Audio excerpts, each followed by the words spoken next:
Madam పంపించారు. మళ్ళీ మన వైపు రావాలని ఆప్షన్ తెలియదు. తిప్పటమే వీడియో తిప్పటం మన వైపు పెట్టాకనా ఇంతేనా?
హలో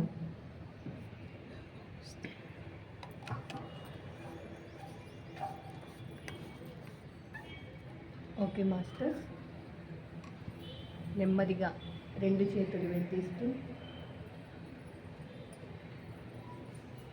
కళ్ళ మీద వేసుకుందాం.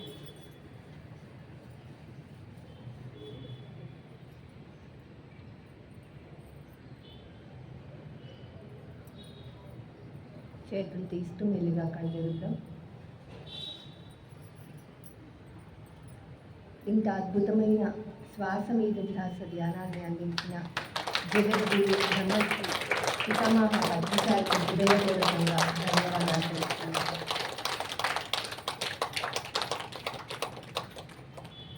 ఈరోజు యాక్చువల్గా భీమవరం నుంచి రాజలక్ష్మి మేడం రావాల్సింది.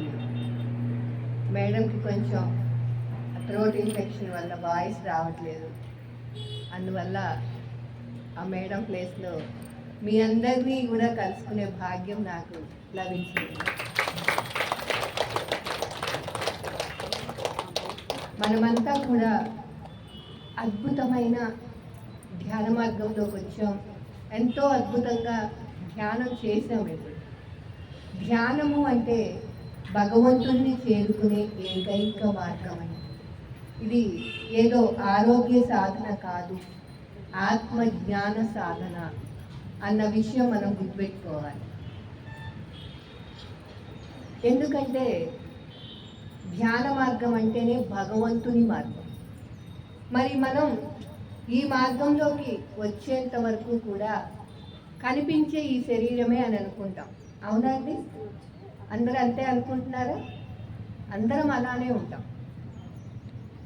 మరి అందరికీ భగవంతుడు అంటే ఇష్టమే. భగవంతుడు ఉన్నాడని నమ్మేవాళ్ళు ఎంతమంది అండి? భగవంతుడు అంటే ఇష్టం అనేవాళ్ళు ఎవరున్నారు? చేయొద్దండి ఒకసారి. అందరికీ ఇష్టమే. భగవంతుడు అంటే ఇష్టం లేని వారంటూ ఎవ్వరూ ఉండరు. అది హిందువులైనా, క్రిస్టియన్స్ అయినా, ముస్లిమ్స్ అయినా. హిందువులైతే మనకి ఎంతోమంది సాయిబాబా అని, శివుడని, ఇలా ఎంతోమంది ఎవరి ఇష్ట దైవాన్ని వాళ్ళు ఆరాధిస్తూ ఉంటారు. క్రిస్టియన్స్ అయితే జీసస్సే మా దైవం అంటారు. ముస్లిమ్స్ అయితే అల్లానే మా దైవం అని ఎవరికి వారు ఏ మతంలో ఉన్నా భగవంతుడు ఉన్నాడని నమ్ముతూ ఆరాధిస్తూ ఉంటారు. మరి మనం కూడా ఏం చేసామంటే ప్రతి ఒక్కళ్ళం కూడా కనిపించే ఈ శరీరం నేను అనుకుంటూ నేను ఆయురారోగ్య ఐశ్వర్యాలతో ఆనందంగా జీవించాలని ప్రతి ఒక్కరికి ఉంటుందా అండి? మన గుడికి వెళ్ళి ఏం కోరుకునేవాళ్ళం? ఇదే కదా. మన కుటుంబం, మన వాళ్ళందరూ కూడా ఆయురారోగ్య ఐశ్వర్యాలతో ఆనందంగా జీవించాలి. ఇదేనా అండి? ఇంకేమన్నా ఉందా మనకి? అంతే కదా. ఇదే కోరుకునేవాళ్ళు. అంటే ఏమనుకునేవాళ్ళు? నేను శరీరాన్ని, నాకేం శక్తి లేదు, నేను అల్పుణ్ణి. కానీ భగవంతుడు అనంత శక్తి స్వరూపుడు. నాకు కష్టాలు రాకుండా ఉండాలన్నా, రోగాలు రాకుండా ఉండాలన్నా, ఎటువంటి సమస్యలు లేకుండా ఉండాలన్నా దైవ అనుగ్రహం ఉండాలి. ఆయన అనుగ్రహం ఉంటే అన్నిట్లోంచి నేను బయటపడగలుగుతా. ఇదే కదా మనకున్న నమ్మకం. అంతేనా అండి? ఇలానే ఉంటూ మరి ఆ దైవ అనుగ్రహం కలగాలి అంటే, భగవంతుని అనుగ్రహం కలగాలంటే ఆయనకు ఆరాధన చేయాలి అని మన చిన్నప్పటి నుంచి మన తల్లిదండ్రులు, మన చుట్టూ ఉన్న సమాజం చూస్తూ అలా మనం చేస్తూ ఉన్నాం. చూడండి, మనం ఈ మార్గంలోకి రానంత వరకు మనం ఏ పని చేసినా 3 విధాలుగా చేస్తామండి. ఇది ఎవరికి వాళ్ళం గమనించుకున్నామండి. ఏంటి అంటే అందరూ చేస్తున్నారని చేస్తాం. అవునా కదా? ఇప్పుడు మన ఊహ తెలిసిన దగ్గర నుంచి అందరూ కుటుంబము, అలాగే చుట్టూ ఉన్న వాళ్ళు ఏది చేస్తే అదే చేసుకుంటూ వచ్చాం. అవునండి? క్రిస్టియన్ కుటుంబంలో పుడితే జీసస్సే భగవంతుడు అనుకుంటాడు, చర్చికి వెళ్ళి ప్రార్థన చేస్తూ ఉంటాడు. అలాగే ముస్లిం అయితే అల్లా భగవంతుడు అనుకుంటాడు, నమాజ్ చేస్తూ ఉంటాడు మసీదుకి వెళ్ళి.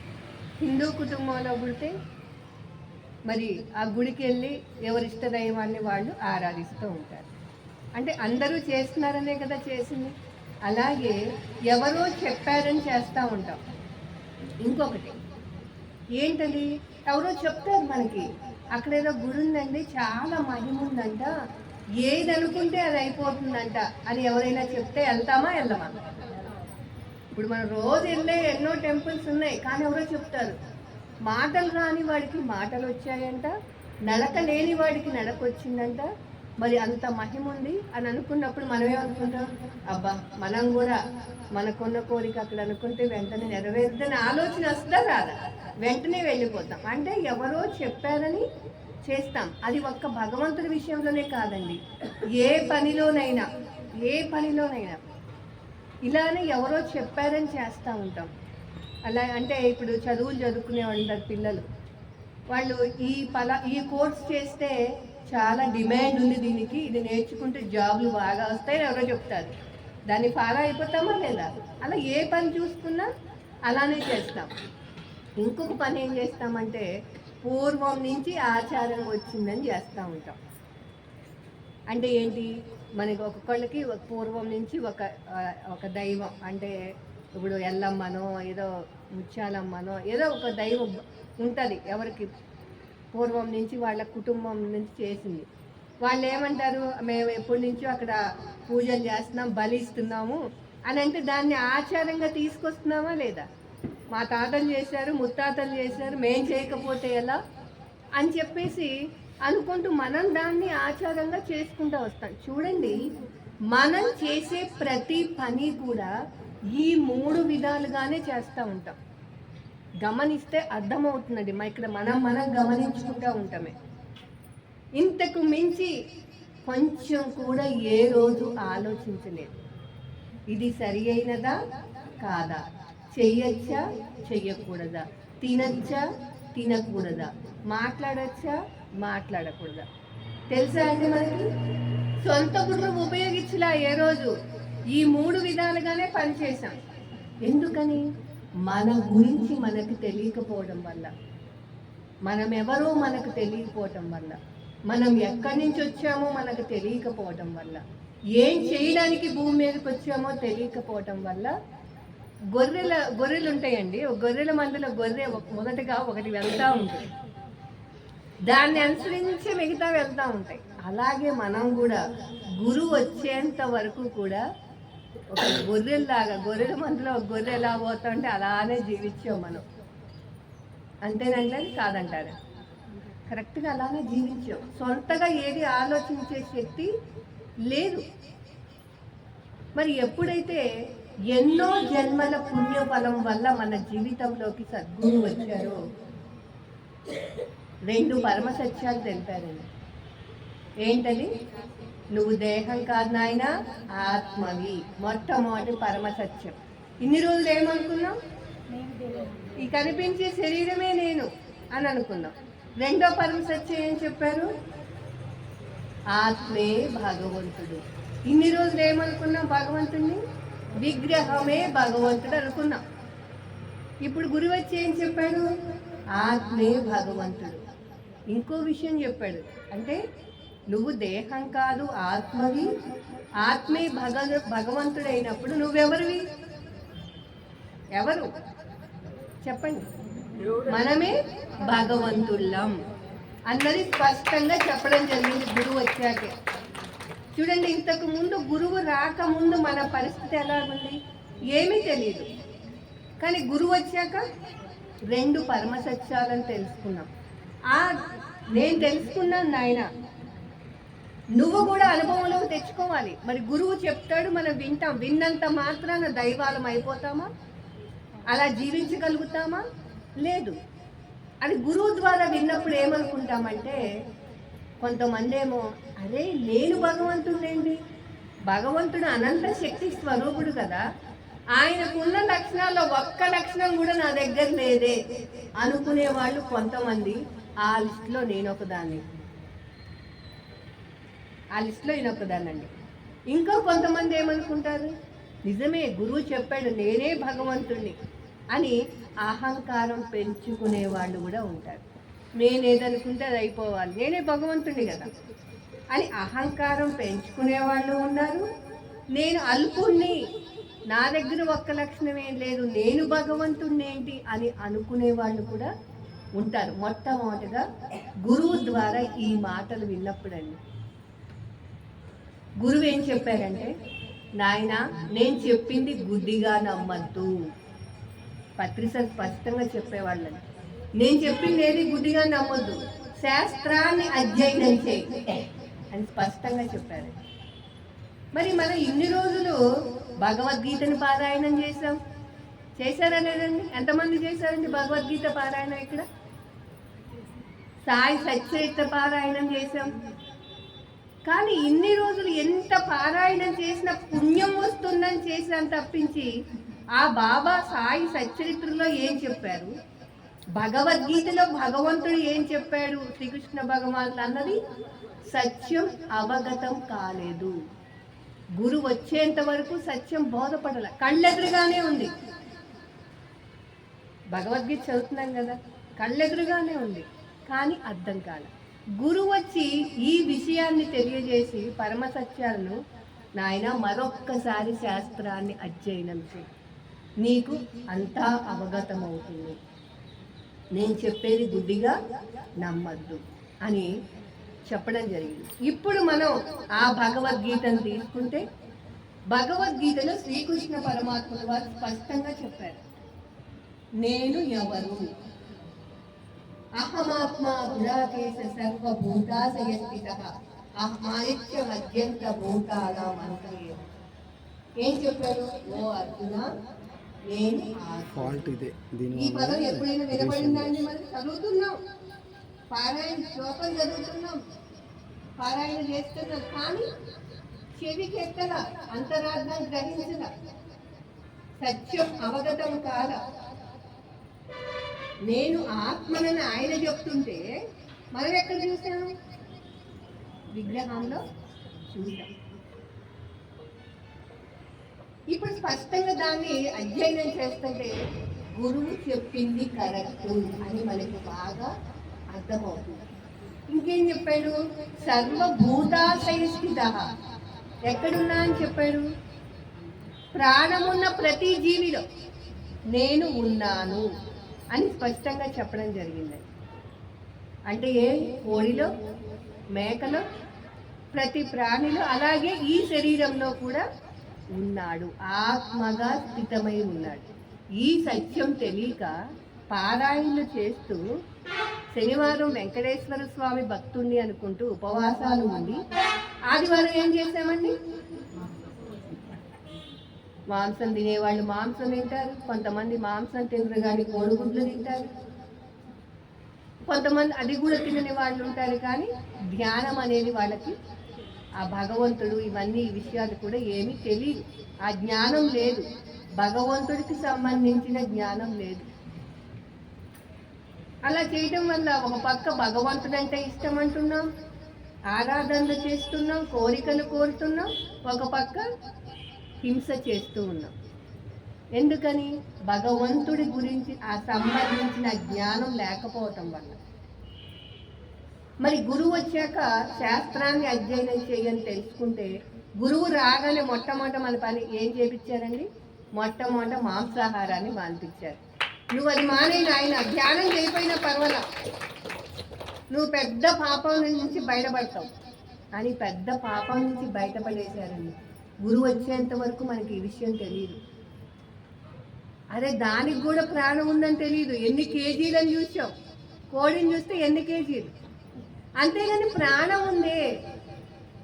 చిన్న కూరగాయలు కట్ చేసుకుంటే వేలు తెగితేనే ఇంత విలవిలలాడిపోతున్నామే, మరి దాన్ని పీకకు వస్తుంటే ఎంత విలవిలలాడుతుంది అన్నది కళ్ళ ముందే సత్యం ఉన్నా గ్రహించలేని స్థితిలో ఉన్నామండి. చూడండి ఎంత అజ్ఞానంలో ఉన్నాము.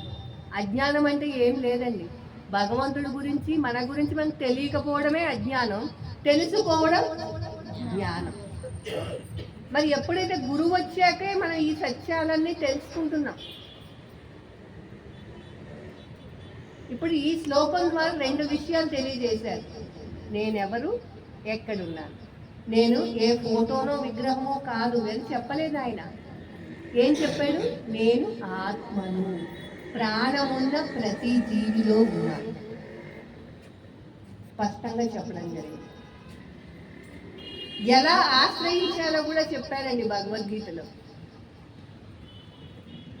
12వ అధ్యాయం 3-4 శ్లోకాల ద్వారా చెప్పారు ఆయన. ఏ త్వక్షర నిర్దేశం అవ్యక్తం పర్యుపాసతే సర్వత్రగమ చింతంచ కుందస్థమచలం ధ్రువం సంనియమేంద్రియ గ్రామం సర్వత్ర సమబుద్ధయః తే ప్రాప్నువంతి మామేవ సర్వభూతహితే రతాః. ఈ 2 శ్లోకాల ద్వారా ఎవరు నన్ను ఆశ్రయించగలరు, ఎవరు ఎలా ఆశ్రయిస్తే నన్ను పొందగలరు అని స్పష్టంగా చెప్పడం జరిగిందండి. అంటే నన్ను పొందాలంటే మనకి ఎలాంటి లక్షణాలు ఉండాలి అని చెప్తూ ఆ భగవంతుడు ఆయన యొక్క శక్తి ఏంటి, ఆయన ఎలా ఉంటాడు కూడా స్పష్టంగా చెప్పడం జరిగింది. ఏం చెప్పాడు, దాని యొక్క తాత్పర్యం, ఎవరు ఇంద్రియాలను స్వాధీనపరుచుకుని ఎల్లడలా సమభావం కలవారే సకల ప్రాణుల హితము కోరువారే అని 3 పాయింట్లు చెప్పారండి. ఏం చెప్పారు, ముందు ఇంద్రియాలను స్వాధీనపరుచుకున్న వాడివై ఉండాలి, ఎల్లడలా సమభావం కలిగి ఉండాలి, సకల ప్రాణుల హితము కోరి ఉన్నాయి. మరి ఇన్ని రోజులు మనకి ఈ 3 లక్షణాలు ఉన్నాయా గురువు వచ్చేంత వరకు అంటే లేవు. ఇంద్రియాలను స్వాధీనం లేదు, ఎవరి పట్ల సమభావం లేదు, మనుషుల్లోనే ఎక్కువ తక్కువ కులాలు చూస్తూ డబ్బున్నవాడు డబ్బు లేనివాడు డబ్బుకే ప్రాధాన్యం ఇచ్చేవాళ్ళు. అవునండి, డబ్బున్నవాడిని ఒకలాగా లేని వాడిని ఒక్కలాగా, మన కులం అయితే ఒకలాగా వేరే కులం అయితే ఇంకొకలాగా. కానీ ఆయన ఏం చెప్తున్నాడు, ఎల్లడలా సమభావం, అలాగే సకల ప్రాణుల హితము కోరువారే ఉండాలి. నన్ను పొందాలి అంటే భగవంతుణ్ణి పొందాలి అంటే. ఇప్పుడు చూడండి, గురువు వచ్చి ఏం చెప్పాడంటే ముందు మాంసాహారం మానేసి ధ్యానం చేయని చెప్పారు. అంటే ఆ భగవంతుణ్ణి ఆశ్రయించే మార్గమే శ్వాస మీద ధ్యాస ధ్యానం అని చెప్పి ఆయన ఆశ్రయించే మార్గాన్ని మనందరి చేత చేయిస్తున్నారండి. ఆ బోధించి మామూలు విషయం కాదు. ధ్యానంలో ఏం చేస్తున్నామండి, కళ్ళు మూసుకుంటున్నాం. ఇంద్రియాలు అంటే మనకి 2 రకాల ఇంద్రియాలు ఉంటాయి, బాహ్యేంద్రియాలు అలాగే అంతరేంద్రియాలు. బాహ్యేంద్రియాలు 2 రకాలు ఉంటాయండి, 5 జ్ఞానేంద్రియాలు 5 కర్మేంద్రియాలు. జ్ఞానేంద్రియాలు అంటే జ్ఞానం సంపాదించే, అంటే కళ్ళు, చెవులు, ముక్కు, నాలుక, చర్మం. అంటే ఏంటి, తిన్నప్పుడు ఇది పుల్లగా ఉంది, ఇది రుచిగా చేదుగా ఉందనే జ్ఞానాన్ని తెలుసుకుంటామా లేదా? అలాగే చర్మం ద్వారా ఏం తెలుసుకుంటాం, వేడిగా ఉంది చల్లగా ఉంది అనేది మనకు అర్థమవుతూ ఉంటుంది. అలాగే కళ్ళ ద్వారా మంచి చెడు అనేది, ఎంత బాగుంది దృశ్యం అనేది తెలుసుకుంటామా లేదా? చెవుల ద్వారా కూడా ఎన్నో వింటాం, అంటే ఆ జ్ఞానాన్ని తీసుకుంటాం. అందుకే జ్ఞానేంద్రియాలు అన్నారు. కర్మేంద్రియాలు ఏంటి, కాళ్ళు, చేతులు, నోరు, అంటే పనులు చేసే, నోరు మాట్లాడుతూ ఉంటుంది, కాళ్ళు చేతులు పనిచేస్తూ ఉంటాయి, మలమూత్ర ద్వారాలు అవి కూడా పనిచేస్తూ ఉంటాయి. ఇవి కర్మేంద్రియాలు. ఈ ఇంద్రియాలను స్వాధీనపరుచుకోమంటున్నారు. ఏం చేస్తున్నాం మనం ధ్యానంలో? స్వాధీనపరుచుకోవడం అంటే అవి చేసే పనిని ఆపడం. అర్థమైందండి? ఇన్ని రోజులు నిద్రలో తప్పించి ఎప్పుడైనా కళ్ళను మూసామా? నాన్ స్టాప్, మార్నింగ్ లేచిన దగ్గర నుంచి నైట్ వరకు నాన్ స్టాపే. నోటికి లేదు స్టాప్, లేదు చూడటానికి లేదు, వినటానికి లేదు. అవునండి? ఇప్పుడు చూడండి, ఒక బోర్ ఉంది, 14 పడితే ఏమవుతుంది? ఒక మోటార్ ఉందండి, 14 పడితే బోర్కి వస్తుందా లేదా? అదే కనుక జాగ్రత్తగా వాడుకుంటే దాని లైఫ్ టైం అనేది పెరుగుతూ ఉంటుంది. అవునండి? అలాగే ఇంద్రియాలను ఇష్టం వచ్చినట్టుగా వాడేసాం గురువు వచ్చేంత వరకు కూడా. దాదాపు కొంతమందికి 30 ఏళ్ళు కావచ్చు, 40 ఏళ్ళు కావచ్చు, 50 ఏళ్ళు కావచ్చు, అన్ని ఏళ్ళు ఈ జన్మకి వృధాన ఇంద్రియాలను ఎట్లా పడితే అట్లా వాడేసాం. కానీ ఏమంటున్నారు, భగవంతుణ్ణి పొందాలంటే ఇంద్రియాలను స్వాధీనపరచుకోవాలి. ధ్యానంలో ఏం చేస్తున్నాం? మొట్టమొదటిగా కళ్ళను మూసేస్తున్నాం, చేతులు కాళ్ళు కట్టేసుకున్న, ఏ పని లేదు. ఇది ఓకే. ఈ బాహ్యేంద్రియాలను కట్టడి చేయడం ఎవరికైనా ఈజీ అంటారా కాదా? అందరం కళ్ళు మూసుకుంటాం, కాళ్ళు క్రాస్ చేసుకుంటాం, కట్టేసుకుంటాం. కానీ అంతరేంద్రియమైన మనసుని కట్టడి చేయడమే చాలా చాలా కష్టం. ఎందుకంటే ఈ మనసుకి, అంతరేంద్రియం అంటే ఏంటి? మనసు. ఈ మనసుకి ప్రపంచం గురించి మాత్రమే తెలుసు, ప్రపంచంలోని విషయాల గురించి మాత్రమే తెలుసు. దానికోసమే పరిగెడతా ఉంటుంది. పైలోకాల గురించి మనసుకి ఏమాత్రం తెలియదు, భగవంతుడి గురించి ఏమాత్రం తెలియదు ఈ మనసుకి. అందుకే ఎంతసేపుకి ఏం చేస్తూ ఉంటుంది? మన ఇక్కడ గమ్మును కూర్చుంటా ఉంటే ఎప్పుడో గతంలో జరిగిపోయిన గుర్తు చేస్తూ ఉంటుంది. చిన్నప్పుడు విషయాలు వచ్చేస్తాయి కూర్చోగానే, అవునంటారే కాదంటారు. అంటే అది దాని పని ఏమిటి? నిరంతరం ఆలోచించటం. ఏం ఆలోచిస్తుంది? గతం గురించి, భవిష్యత్తు గురించి మాత్రమే ఆలోచిస్తుంది. వర్తమానం అంటూ లేదండి, గమనించుకోండి. ఇంట్లో మీరు పనులు చేస్తూ ఉంటారు, బాడీ ప్రెజెంట్, మైండ్ ఆబ్సెంట్. ప్రతి ఒక్కళ్ళు అంతేనండి. ఎందుకు అందరూ ధ్యానం చేయాలంటే ప్రతి ఒక్కళ్ళు బాడీ ప్రెజెంట్, మైండ్ ఆబ్సెంట్లో ఉన్నారు. శరీరం పనిచేస్తుంది, మైండ్ ఎక్కడెక్కడో. ₹1 ఖర్చు లేదండి దానికి. వీసాతో కూడా పని లేదు. పిల్లలు అమెరికాలో, కెనడాలో ఉంటే చక్కగా ₹1 ఖర్చు లేకుండా టికెట్తో పని లేదు, శుభ్రంగా తిరిగి వచ్చేస్తారు. ఈ శరీరం పనిచేస్తూనే ఉంటుంది. ఇంట్లో పనులు చేస్తాం, వంట చేస్తాం, అన్ని పనులు చేస్తాం. మనసుని గమనించుకోండి. అందుకే ఎందుకు ధ్యానం చేయాలని ఎవరైనా అడిగితే, నీ బాడీ ఒక చోట, మైండ్ ఒక చోట ఉంది నాయన. నీ బాడీ ఎక్కడున్న మైండ్ని కూడా తీసుకురావాలంటే ఖచ్చితంగా ధ్యానం చేసి తీరవలసిందే. ఇంకొక ఆప్షన్ లేదు. ఇది నాకు చిన్నప్పటి నుంచి డౌట్ అండి. ఎందుకంటే నాకు చిన్నప్పటి నుంచి ఈ విషయం గుర్తుకొచ్చేది. అరే ఎప్పుడు మనం భవిష్యత్తు గురించి, గతం గురించి ఆలోచిస్తూ ఉన్నాము. అదే ఈ నిమిషంలో ఉండి నేను గతం గురించి ఆలోచిస్తే ఈ నిమిషం తెలియకుండా గతంలోకి వెళ్ళిపోతుందిగా. మరి ఈ నిమిషాన్ని ఎప్పుడు ఆస్వాదించేది అని నాకు చిన్నప్పటి నుంచి డౌట్ వచ్చి, నేను ఒక్కదాన్నే ఇలా ఉన్నానేమో అని భ్రమలో ఉన్నానండి. ఈ మార్గంలోకి వచ్చాక అబ్బా నేను ఒక్కదాన్నే కాదు, అందరూ నాలాంటి వాళ్ళే అని అమ్మయ్యా అనుకున్నాను నేను. అప్పుడు నాకు తెలియదు, గురువు వచ్చిన వాళ్ళకి ఈ విషయం తెలియదండి. నాలో 2 ఉన్నారు అనుకున్నా. అదే మనసు, కనిపించే ఈ శరీరం. ఆత్మ ఉందన్న విషయం తెలియదు, ఒక శక్తి నన్ను నడిపిస్తుందన్న విషయం నాకు గురువు వచ్చిందాక కూడా తెలియదు. ఏమనుకున్నా లోపలే చెప్పుకునేదాన్ని. లోపల ఉన్నాడు నా ఫ్రెండ్, ఇది నేను అనుకునేదాన్ని. అంటే కోపం వచ్చినా వీడితో చెప్పుకోవటమే, బాధ వచ్చినా వీడితో చెప్పుకోవటమే. మళ్ళీ ఆలోచన వచ్చేది, చెప్పేదెవరు, వినేదెవరు? ఈ ప్రశ్నలన్నీ వచ్చాయండి నాకు చిన్నప్పటి నుంచి.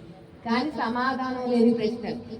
గురువు వచ్చాకే తెలిసింది, అబ్బా మనలాంటి వాళ్ళు అందరూ మనలాంటి వారు, మనకేం పర్వాలేదు అన్నది. మరి ఈ మనసుకి గతం, భవిష్యత్తు, వర్తమానం తెలియదు. వర్తమానంలో తెలియకుండానే ఇన్ని సంవత్సరాలు గడిపేసాం, ఏది ఆస్వాదించకుండానే. పెరిగాము, చదువుకున్నాం, ఉద్యోగాలు చేస్తున్నారు, పెళ్ళిళ్ళు అయినాయి, పిల్లలు పుట్టారు. చేతిలో పిల్లాన్ని పట్టుకొని కూడా ఆస్వాదించట్లా. రేపు వీడిని ఎలా చదివించాలి, రేపు ఫంక్షన్ ఎలా చేయాలి వీడికి, దీని గురించి ఆలోచన. అదే వాడు ముచ్చట్లో కూడా చూడట్లేదండి. మనం నిజంగా గమనించండి. అలా ఏమి తెలియకుండా ఇన్ని సంవత్సరాలు గడిచిపోయాయి. ఏదో బతికేస్తున్నామంటే బతికేస్తున్నాం. నిజంగా గమనించండి, ఎవరైనా అలా ఆస్వాదించారా? తినే తిండిని కూడా ఆస్వాదించలేకపోతున్నామండి. ఎందుకంటే తినేటప్పుడు కూడా ఆ టీవీ చూస్తూనో, ఆ సీరియల్లో వాడి గురించి ఆలోచిస్తూనో, లేదా సెల్ చూస్తూనో, లేదా తినుకుంటా ఏదైనా బాధాకర విషయాన్ని గుర్తు చేసుకుంటేనో, కోపంగా ఎవరినో తిట్టుకుంటానో తిన్నామే కానీ తినే తిండిని కూడా ఆస్వాదించలేదు. అలా జీవించేశానండి. కాబట్టి ఈ మనసు రెండే తెలుసు, గతము, భవిష్యత్తు, వర్తమానం లేదు. ఈ మనసుని వర్తమానంలోకి తీసుకురావాలి. గతానికి, భవిష్యత్తుకి వెళ్ళే మనసుని వర్తమానంలోకి తీసుకురావాలి. దీని పని ఏంటి? నిరంతరం పరిగెడతా ఉంటుంది. గతంలో ఇది చేశావు నువ్వు, వీడు నిన్ను అవమానించాడు, వీడు నిన్ను తిట్టాడు, భవిష్యత్తుకి వెళ్ళి రేపు నువ్వు చదివిస్తావో లేవో, నిన్ను నీ పిల్లాడు చూస్తాడో లేడో, అనుకున్నట్టుగా ఉంటానో ఉండనో, దీని గురించి గతం గురించి బాధ, భవిష్యత్తు గురించి భయం, ఈ రెండింటితోనే మనం జీవిస్తున్నామండి. మరి ఈ మనసుని వర్తమానంలో తీసుకురావాలి అంటే దేనికండి అది సాధ్యమవుతుంది అంటే వర్తమానంలో మాత్రమే శ్వాస జరుగుతుందండి. ఏ సెకండ్కి ఆ సెకండ్, ఏ క్షణానికి ఆ క్షణం శ్వాస వర్తమానంలో జరుగుతుంది. ఈ వర్తమానంలో జరిగే శ్వాసను గమనించడం ద్వారా మాత్రమే ఈ గతానికి భవిష్యత్తుకి వెళ్ళే మనసుని వర్తమానంలోకి తీసుకురాగలం. అదే పత్రి గారు మనకు అందించిన శ్వాస మీద ధ్యాస చెప్పడానికి కారణం ఏంటి అంటే ఈ గతానికి భవిష్యత్తుకు వెళ్ళే మనసుని వర్తమానంలోకి తేవాలంటే వర్తమానంలో జరిగే శ్వాసను గమనించాలి. అలా గమనిస్తూ ఉన్నాం కూర్చొని. మళ్ళీ ఏమవుతుంది, వెంటనే గుర్తుకొచ్చేస్తుంది ఇంకొక ఆలోచన, మళ్ళా లాక్కొస్తున్నాం. నువ్వు చేయాల్సిన ఆలోచన కాదు, మళ్ళీ శ్వాసని గమనించే పని అప్పుడు చెప్తున్నాం. ధ్యానంలో ఏం చేస్తున్నామండి, గమనించేది ఎవరు? మనసు. దేని గమనించాలి? శ్వాసని. శ్వాసని ధ్యాస అంటే మనసు అండి. ఈ శ్వాస మీద మన ధ్యాసను ఉంచాలి. ధ్యాస అంటే మనసు. ఆ మనసుని ఉంచాలి. ఇది పైకి కిందకి జరుగుతూ ఉంటుంది. ఇలా పైకి వెళ్ళే శ్వాసని, కిందకి వెళ్ళే శ్వాసని గమనించే పని అప్పచెప్పడమే ధ్యానము. ఇలా రోజు ప్రాక్టీస్ చేస్తూ ఉంటే ఏమవుతుందంటే మెల్లిమెల్లిగా తన పనిని తాను మర్చిపోతుంది. ఎవరు? మనసు. గతానికి భవిష్యత్తుకి అనేది మర్చిపోతూ మెల్లిమెల్లిగా వర్తమానంలోకి వస్తుందండి. మనం చేసే సాధన యొక్క తీవ్రతను బట్టి 1 గంట ధ్యానం చేసి 23 గంటలు మనం ప్రాపంచికంలో ఇష్టం వచ్చినట్టు జీవిస్తే మళ్ళా తన పని తాను చేసుకుంటుంది, వర్తమానంలోకి రాలేదు. అందుకే మన సాధనను మొదట్లో తీవ్రతరం చేయాలి, ఎక్కువ చేయాలి. ఎందుకంటే చిన్నప్పటి నుంచి ఎన్నో నింపేసుకున్నాం, అవన్నీ ఖాళీ అవ్వాలి. ధ్యానంలో మొట్టమొదటిగా ఆలోచనలు ఖాళీ చేసుకుంటామండి. ఎవరైనా సరే ఆలోచనలు వస్తున్నాయే, నాకు ధ్యానం కుదరట్లేదు అని ఎవ్వరు అనుకోవద్దు. బయటకు వెళ్ళిపోతున్నాయి, ఖాళీ చేసుకుంటున్నాను. అందుకే పత్రికలు చెప్తారు, నీకు 2 నిమిషాలు ఖాళీ ఉన్నా కళ్ళు మూసేసుకో. ఆ 2 నిమిషాల టైంలో 2 ఆలోచనలన్నా ఖాళీ చేసుకుంటావు. అంటే ధ్యానంలో ఏం జరుగుతుంది? ఖాళీ చేసుకుంటావు. అంటే ఈ బాహ్యేంద్రియాలని కట్టడి చేయటం ఎవరికైనా ఈజీయే, కానీ ఈ అంతరేంద్రియమైన మనసుని కట్టడి చేయటమే చాలా కష్టము. ఇదే విషయం భగవద్గీతలో అర్జునుడు శ్రీకృష్ణుని అడుగుతాడు, నాయన నువ్వు బాగానే చెప్తున్నావు, యోగి కమ్మని ధ్యానం చేయమని బాగానే చెప్తున్నావు, గాలిని బంధించడం ఎంత కష్టమో ఈ మనసుని కట్టడి చేయడం కూడా అంతే కష్టం. మనసు చంచలావస్థలో ఉంటుంది.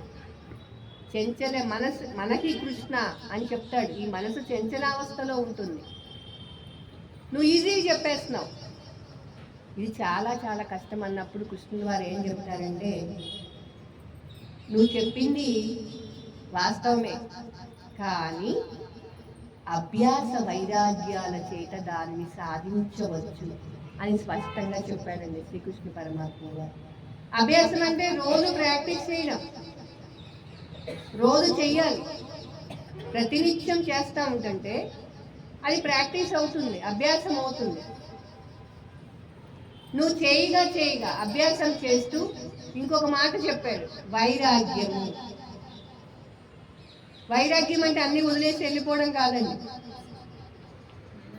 ప్రాపంచిక వస్తువుల మీద ఉన్నటువంటి వ్యామోహాన్ని తగ్గించుకోవడమే వైరాగ్యం. అంతేగాని భర్తని, సంసారాన్ని, కుటుంబాన్ని వదిలేసి వెళ్ళిపోవడం కాదు.